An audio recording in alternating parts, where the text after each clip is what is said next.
121 modi di fare welfare, 121 come i comuni che compongono la provincia vicentina. Frammentati, piccoli e diversi non solo nella dimensione ma soprattutto nelle politiche, colpiti nelle autonomie finanziarie nonostante il propagandato federalismo, gli enti locali sono polverizzati anche nelle possibilità di creare welfare.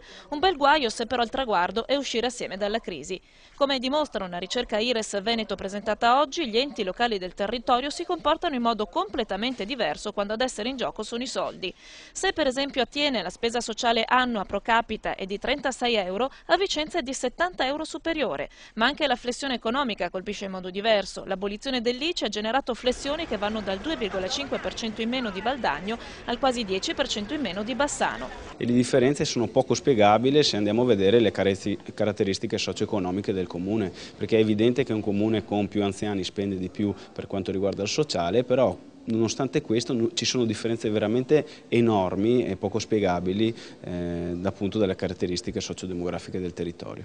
Questo microfederalismo rende praticamente impossibile impostare un progetto comune per far fronte alle crisi e alle emergenze sociali che sta imponendo a partire dall'occupazione. Il problema è il lavoro e quindi è indubbio che è qui che dovremmo intervenire.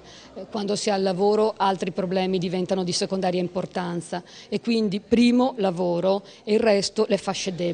Bambini e anziani. Una soluzione esiste: uscire dal nanismo comunale e distribuire le ormai sempre più risicate risorse statali e locali con una sorta di federalismo solidale che riesca a fermare le creazioni di cittadinanze di serie A e serie B. Avere tanti piccoli comuni non è vantaggioso, sarebbe più vantaggioso in qualche modo che si mettano assieme, cosa che già in qualche modo fanno, per gestire alcuni servizi. Questo garantirebbe sicuramente dei risparmi di spesa pubblica.